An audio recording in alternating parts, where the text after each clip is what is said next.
Many years ago in the village of Dea lived a young wealthy man named Per.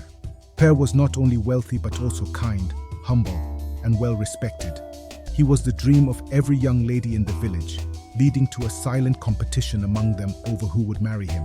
Finally, Per decided to get married and chose Bai, the village's most talented seamstress. Bai was known for her gifted hands that could bring any fabric to life. The news of their marriage was the talk of the town, with some villagers wishing them well while others were heartbroken and envious. Despite the mixed reactions, Per and Bai went ahead with their grand wedding. Their union was soon blessed, as Bai became pregnant almost immediately, much to the couple's delight. Per pampered Bai, sparing no expense in preparing for their first child.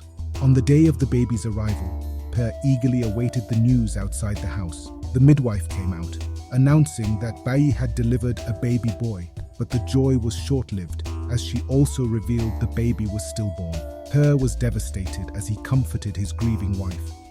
This tragedy marked the beginning of their sorrowful journey.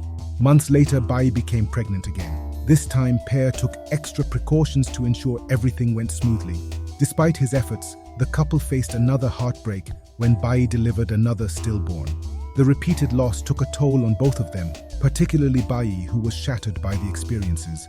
Per remained strong for his wife, but their grief was palpable. After the third stillbirth, Per and Bai sought the help of a spiritualist. The spiritualist revealed that an evil force was behind the deaths of their children and suggested a ritual cleansing for Bai if she conceived again. Desperate for a solution, the couple followed the spiritualist's advice, hopeful for a miracle. After the third stillbirth, Per and Bai sought the help of a spiritualist. The spiritualist revealed that an evil force was behind the deaths of their children and suggested a ritual cleansing for Bai if she conceived again. Desperate for a solution, the couple followed the spiritualist's advice, hopeful for a miracle. Per eventually decided to remarry to ensure his daughter Nangi had a mother figure. He married Ibinabo, a young woman who took on the role of caring for Nangi. Despite her efforts, Ibinabo could not win Per's affection, as his heart remained with Bai. Ibinabo grew resentful of Nangi, who was the apple of Per's eye. Her jealousy deepened as she realized she could not replace Bai in Per's heart. Ibinabo decided to channel her energy into raising her daughter, T, to outshine Nangi.